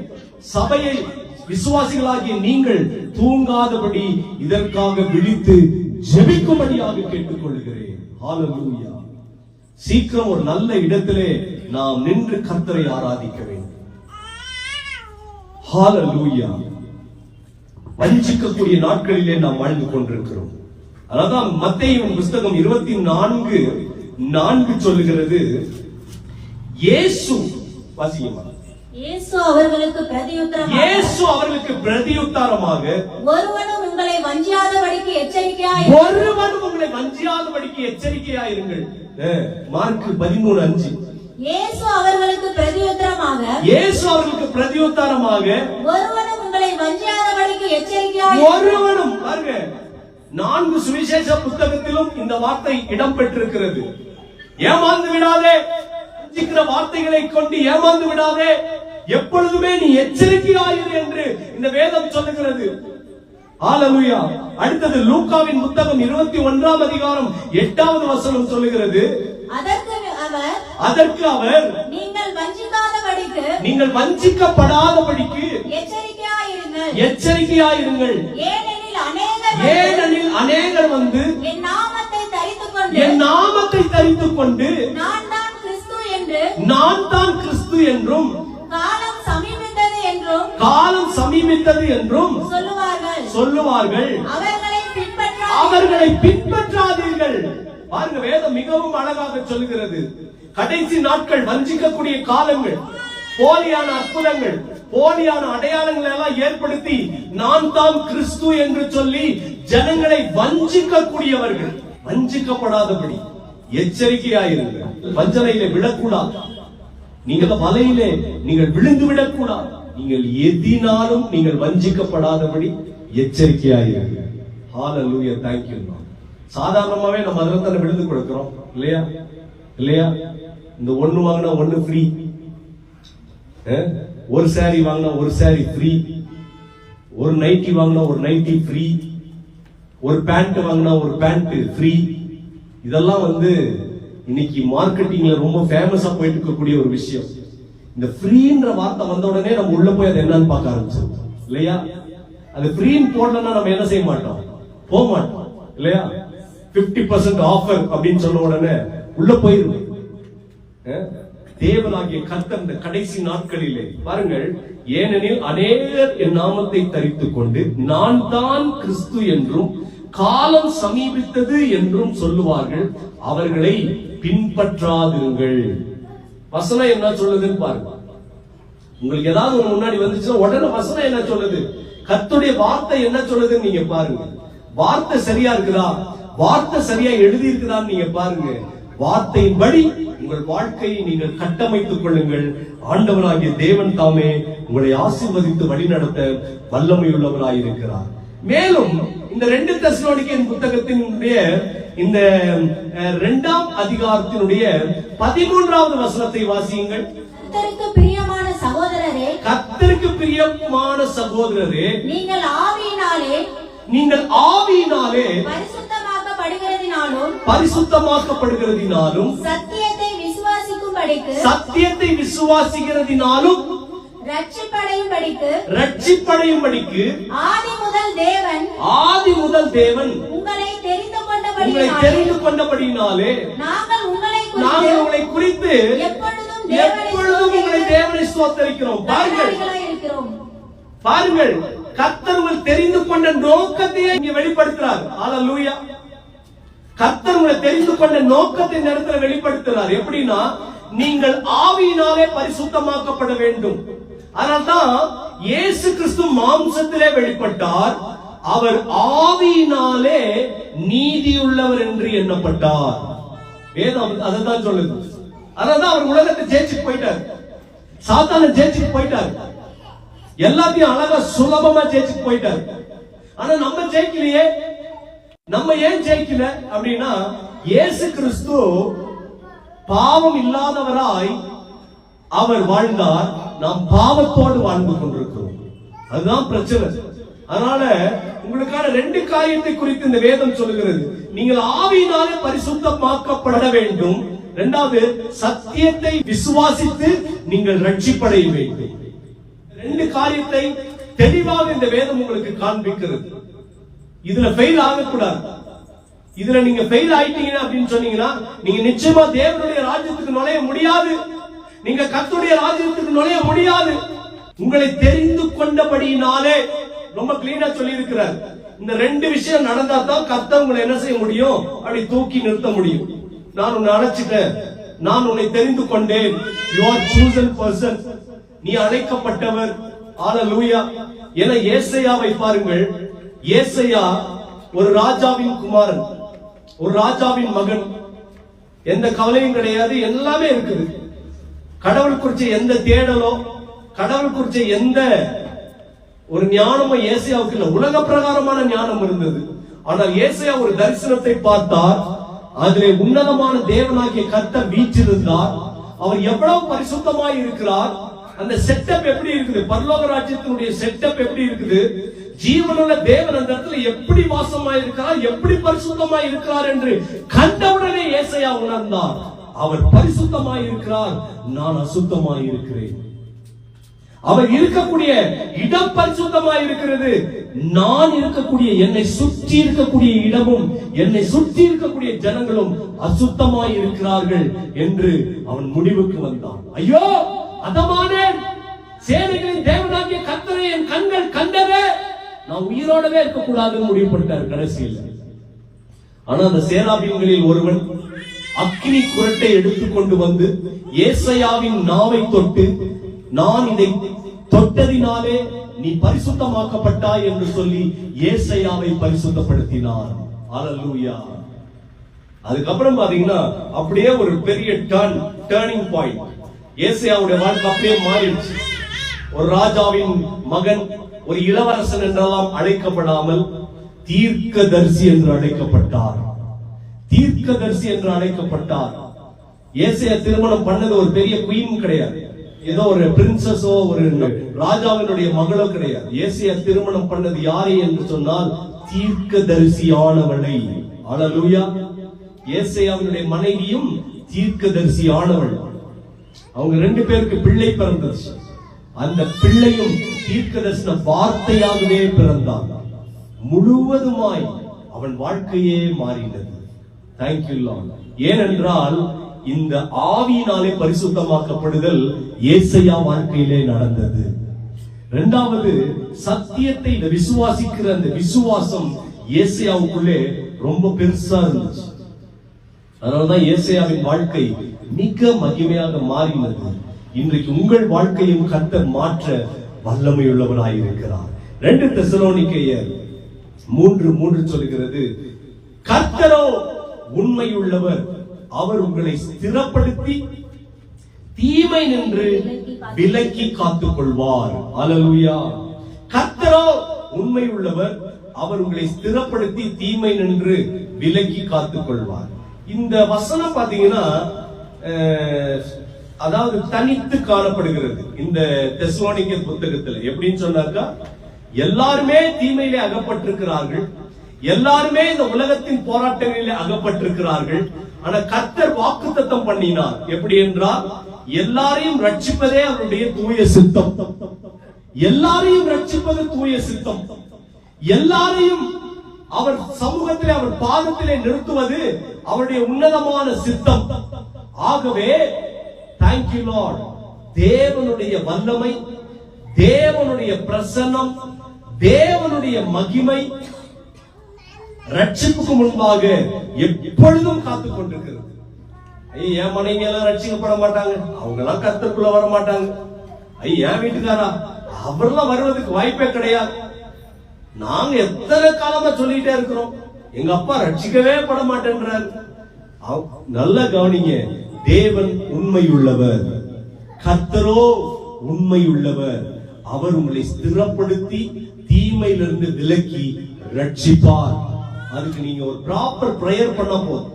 அதுக்கு நீங்க சரியான ஒரு ஜெபத்தை, தேவனுடைய சமூகத்தில் விண்ணப்பத்தை நீங்கள் வைத்தால் போதும், தேவனாகிய கர்த்தர் உங்களுக்கான மகிமையின் விடுதலையை கொடுத்து தாங்க வல்லமையுள்ளவராய் இருக்கிறார். ஆமென். அல்லேலூயா, அல்லேலூயா. எவ்வளவு பெரிய தேவ கிருபை பாருங்க, எவ்வளவு பெரிய தேவனுடைய கரம் பாருங்க. அதான் வேதம் சொல்லுகிறது. அல்லேலூயா. அதே போல கடைசியாக 2 தெசலோனிக்கேயர் 3:14-15, மேலும் இந்த நிருபத்தில் சொல்லிய எங்கள் வசனத்துக்கு ஒருவன் கீழ்ப்படியாமல் போனால் அவனை குறித்துக்கொண்டு அவன் வெட்கப்படும்படிக்கு அவனுடனே களவாதிருங்கள். ஐயோ, அப்படின்னா நிறைய பேர்ட்ட பேச முடியாம போயிருமோ? ஹல்லேலூயா. பாருங்க, இவர் என்ன சொல்றாரு, இந்த சத்தியத்தை சொல்லு, இந்த கர்த்தருடைய வார்த்தையை சொல்லு. அவங்க ஒருவேளை கேட்கலன்னா அவங்களோட நீ என்ன ஜாயின் பண்ணாத அப்படின்னு வேதம் சொல்லு. இந்த சத்தியவாதிக்கு அவங்க கீழ்ப்படியில, இந்த சத்தியவாதிக்கு அவங்க ஒப்பு கொடுக்கல அப்படின்னு சொன்னாக்கா அவங்களோட நீ என்ன செய்யாத, கலவாதே. அதுக்காக பகைக்க வேண்டான்ற, ஆனாலும் அவனை சத்ருவாக எண்ணாமல் சகோதரனாக எண்ணி அவனுக்கு புத்தி சொல்லுங்கள். சத்தியவாதி சொல்லிட்டே தான் இருக்க முடியும். குடிக்காத குடிக்காத குடிக்காத, இது உன்னை கெடுத்துரும், உன் குடும்பத்தை கெடுத்துரும், உன் வாழ்க்கையை முடிச்சிரும், அவ்வளவுதான். இதெல்லாம் கேட்டு நீ குடிக்கிற அப்படின்னு சொன்னாக்கா அடுத்து நம்ம என்ன செஞ்சிடணும்? அவ்வளவுதான். 2 தரம் புத்தி சொல்லிட்டு அந்த இடத்த விட்டு என்ன செஞ்சிடணும்? விலகி போய்விட வேண்டும். ரொம்ப அழகாக நம்மை இன்றைய நாளில் வழிநடத்தினதான இந்த 2 தெசலோனிக்கேயரின் புத்தகம் ஒரு பக்கம் நம்முடைய அடிப்படை வாழ்க்கை தேவைகளை குறித்தும் பேசியிருக்கிறது. இன்னொரு பக்கம் கடைசி நாட்களிலே சாத்தான் வெளிப்படுவான் என்பது உண்மை. ஆனால் சபைக்குள்ளே அவன் எப்படி இருப்பான், சபையை விலை பேசி சபைக்குள்ளே தன்னை எப்படி வெளிப்படுத்துவான் என்பதை குறித்து இந்த 2 தெசலோனிக்கேயர் புத்தகம் மிக அழகாக நமக்கு காண்பித்திருக்கிறது. 3வது அழகான ஒரு மகிமை நிறைந்த ஒரு பரலோக ராஜ்யத்தினுடைய நுழைவு சீட்டை போல இந்த வேத பகுதி நமக்கு காணப்படுகிறது. ஆகவே இந்த சத்தியத்தை நீங்கள் கடைபிடித்து, இந்த சத்திய வார்த்தைக்கு உங்களை ஒப்பு கொடுத்து நீங்கள் தேவனுக்கு முன்பாக உங்களை கொடுப்பீர்கள் என்று சொன்னால் தேவன் தாமே உங்களை ஆசீர்வதித்து வழி நடத்துவாராக. எல்லாரும் எழுந்து நிற்போம்.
சமூகத்திலே அப்படியே நம்மை ஊற்றுவோமா? எல்லாரும் ஒரு கடைசியிலே ஒரு நல்ல ஒரு சத்தியத்தை நாம் கேட்டோம். நல்ல சத்திய வார்த்தை நாம் கேட்டோம். தேவனுடைய வார்த்தை நம்மை புடமிடுகிறது. தேவனுடைய வார்த்தை நம்மை அலசி ஆராய செய்கிறது. தேவனுடைய வார்த்தை நம்மை பரிசுத்தத்திற்கு நேராக நடத்துகிறது. தேவனுடைய வார்த்தை நம்மை அற்புதத்திற்கு நேராக நடத்துகிறது. ஹalleluya, நன்றி. ஹalleluya, நன்றி. சர்வ வல்லமை நிறைந்த நல்ல ஆண்டவரே, வந்த ஒவ்வொருவரையும் நீர் தொடுவீராக. ஒவ்வொருவரையும் உடைய பிரசன்னத்திற்குள்ளாக நிரப்புவீராக. ஒவ்வொருவரையும் உடைய மகிமைக்குள்ளாக நிரப்புவீராக. உம்முடைய சமூகத்திலே வந்த ஒவ்வொருவரையும் நீர் ஆசீர்வதியும். உடைய சமூகத்திலே வந்த ஒவ்வொருவரையும் நீர் தாங்கி ஆண்டவரே, இன்றைக்கு புதிய உணர்வோடு உமக்காக ஆண்டவரே இவர்கள் எழுமை பிரகாசிக்க, சத்தியத்தை விசுவாசித்து சத்தியத்திலே இவர்கள் வாழ, பரிசுத்தத்திலே இவர்கள் வாழ ஆண்டவர் உதவி செய்வீராக. ஆண்டவரே, thank you Lord. ஒருவனும் மோசம் போகாதபடிக்கு எச்சரிக்கையாய் இருங்கள் என்ற அந்த வார்த்தையை நாம் கேள்விப்பட்டோம். ஆண்டவரே, இன்றைக்கும் மோசம் போக்குற சாத்தானின் கிரிகள் நிமித்தம் இன்றைக்கு நிறைய பேர் கண்ணீர் வடிக்கிறார்கள். நிறைய பேர் இன்றைக்கு ஏமாந்து, இன்றைக்கு நிறைய பேர் ஆண்டவரே தன்னுடைய வாழ்க்கையிலே போராட்டத்தை அனுபவிக்கிறார்கள். கர்த்தர் பாதுகாத்துக் கொள்வீரார்கள். அவர்கள் விடுதலை தருவீரார்கள். ஆண்டவரே, துன்பத்திலும் கடன் பாரத்திலும் பண பிரச்சனையினாலும் கஷ்டப்படுகிற ஒவ்வொருவருக்கும் கர்த்தர் விடுதலையை தாரும். ஒவ்வொருவருக்கும் கர்த்தர் விடுதலையை தாரும். ஒவ்வொருவருக்கும் உடைய வல்லமையின் கரத்தை நீட்டும். ஒவ்வொருவருக்கும் உங்களுடைய உன்னத ஆசீர்வாதத்தை ஊற்றும். ஒவ்வொருவருக்கும் உங்களுடைய உன்னத மகிமையை ஊற்றும். ஒவ்வொருவர் மேலும் உடைய ஹalleluya மகிமை வெளிப்படுத்தும். உடைய வல்லமை வெளிப்படுத்தும். உம்முடைய கிருபையை வெளிப்படுத்தும், உம்முடைய ஆசீர்வாதத்தை வெளிப்படுத்தும், எல்லா தயவையும் வெளிப்படுத்தும், எல்லா போராட்டங்களையும் வெளிப்படுத்தும். தேவனாகிய கர்த்தரின் ஆசீர்வதியும், தேவனாகிய கர்த்தரின் ஆசீர்வதியும். எல்லாரும் அப்படியே ஒப்பு கொடுங்க, எல்லா பாவ அறிக்கையை செய்யுங்க.